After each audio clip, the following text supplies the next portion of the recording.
En otro tema, Lorenzo, ¿qué opinas del tercer informe del Grupo Interdisciplinario de Expertos Independientes?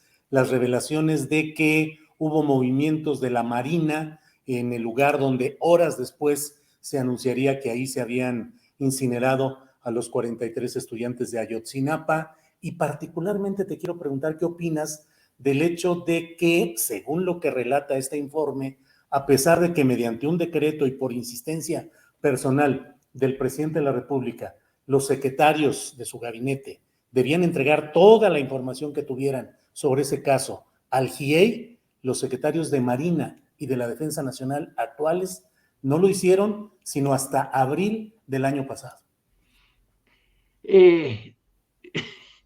¿Nos asombra, Julio? No, porque el Ejército y la Armada, como parte de las Fuerzas Armadas mexicanas, bueno, han venido arrastrando una especie de estatus especial de fuero desde la época, desde el siglo XVIII, ¿no? Desde fines del XVIII, que es cuando nace lo que va a ser luego el ejército realista y finalmente el ejército nacional. No les gusta que se meta el mundo civil en sus terrenos a cambio de que ellos apoyen al gobierno civil y no tomen el poder. Ya entendieron después de lo de Victoriano Huerta que realmente lo suyo no es hacerse cargo del poder, pero sí mantener una relativa independencia. A muchos no nos asombra lo que sacó la noticia que sacó esta comisión internacional. Yo creo que desde el principio, los comentarios que hacíamos, era imposible que no hubiera estado el ejército informado de lo que sucedía en Iguala. Pues está el 27 Batallón de Infantería ahí y una de sus tareas principales es recabar información sobre los cultivos de amapola, sobre los grupos del crimen organizado, que los Guerreros Unidos, que los Rojos, etcétera, y echar un vistazo a todo el aparato de gobierno. Tienen pues sí, un sistema de inteligencia. Entonces, desde entonces, muchos, desde el 2014, lo decíamos, debe de haber información del ejército, debe de haberla, porque si no, ¿para qué estaban allí? Oye, Lorenzo, en ese esquema de, pues no sé si de ingenuidad o de aspiracionismo histórico, uno se pregunta, bueno, pero si le ocultan o le dosifican estas cosas al presidente de la República en un caso tan significativo como el de Ayotzinapa, pues eso quiere decir que entonces hay muchas cosas que no obedece al poder civil en turno. Sí, y tampoco nos debe de asombrar, no debe de ser, pero creo que esa realidad se viene construyendo y manteniendo desde hace mucho tiempo. Aquí lo que realmente me llama la atención es que finalmente le hayan hecho caso al presidente. No que no le hayan hecho caso al principio, sino que al final le hayan hecho caso. ¿Por qué no lo volteamos el argumento? Y teniendo el ejército un estatus especial en la práctica, en la vida real, se ha visto forzado a hacer lo que no quería hacer. Informar. Es que ellos no informan. Mira, cuando yo estaba siendo parte de la historia de la Revolución Mexicana, había una orden también presidencial, fíjate, para que pudiéramos ver los archivos de la defensa. Y ahí voy a ver los archivos de la defensa. Y me encontré con un general, quién sabe quién sea, que estaba al frente de los archivos. Y entonces me dijo, no, sí, aquí está el archivo de cancelados, o sea, de los que ya se fueron al otro mundo y que yo estaba viendo lo de los 1920, principios de los 30, cuando la guerra cristera y todo esto. Digo, pero en realidad, general, lo que me interesa son los partes en particular cuando ha habido choques con los remanentes de los cristeros. Y me dijo, no, eso no lo tenemos, no existen. General, pero pues si el ejército es en buena medida una burocracia y todos los días hay el parte de novedades, aunque no haya novedades, hay el parte de novedades. Entonces, creo que lo que buscaba era las novedades realmente nuevas. No, no hay. Y no me dieron nada. Ahora, Lorenzo, yo escribí que desde luego es absolutamente plausible la voluntad política del presidente López Obrador para hacer que finalmente se entregaran estas informaciones. El propio GIEI y otras instancias reconocen la voluntad política del presidente López Obrador para hacer que se conociera esto. Pero yo también escribía, esclarecer y difundir no es necesariamente hacer justicia.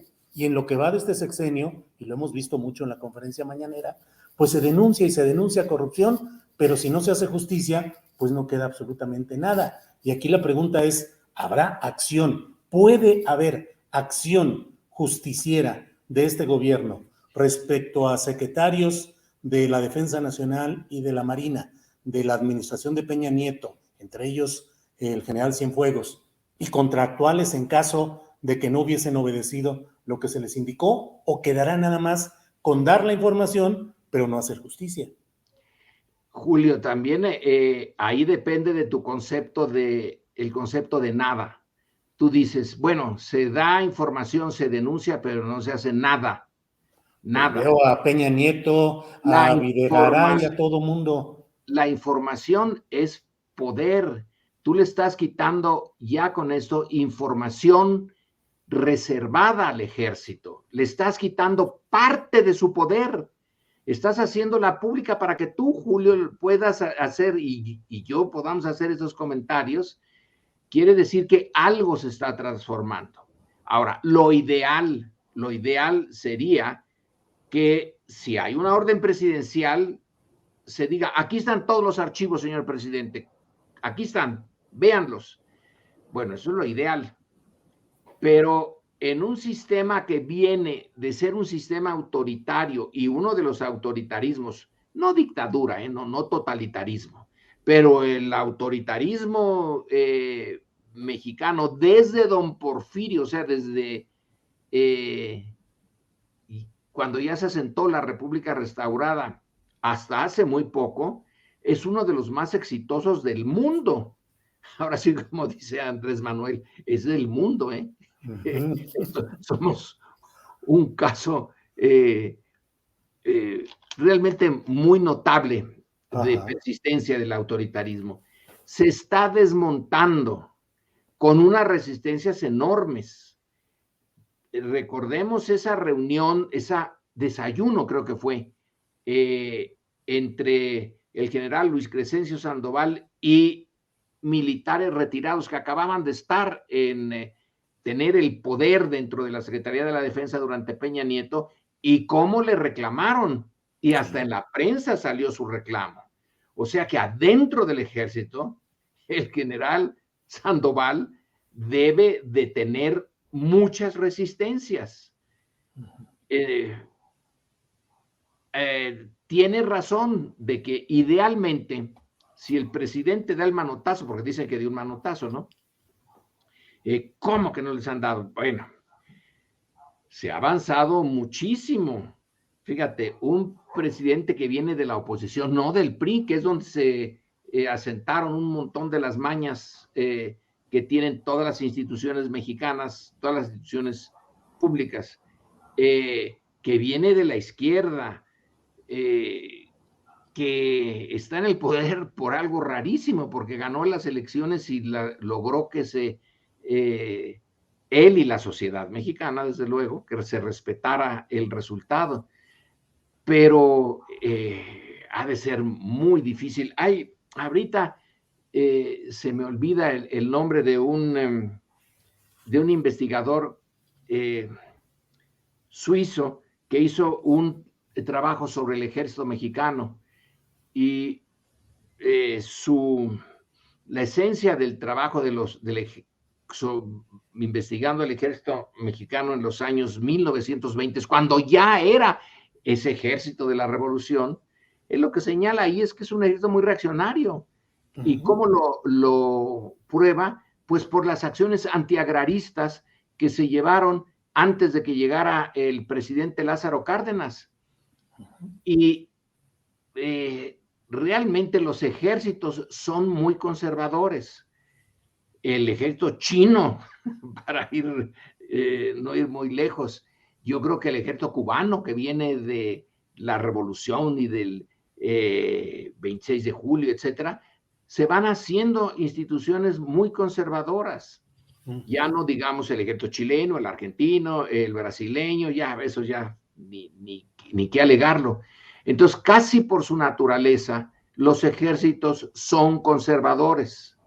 Y que les vengan a decir que hay una relación entre el asesinato de 43, desaparición de 43 estudiantes normalistas, de una normal que ellos estaban vigilando y que ellos sabían lo que estaba pasando, y que den alguna información al respecto, y de que se diga que se está investigando al almirante que fue ahí a alterar hacer estos movimientos, sí.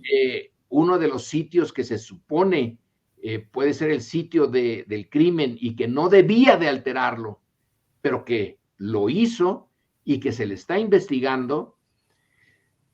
Pues es ver un vaso medio lleno, medio vacío. Yo en esta vez, que soy pesimista por definición, lo veo medio lleno. ¿Tú lo ves medio vacío? Yo lo veo medio vacío. Bueno, pues aquí compensamos en estos ejercicios. Lorenzo, se va el tiempo de volada, esa es la mera verdad. Necesitamos 2 horas de videocátedra con el doctor Lorenzo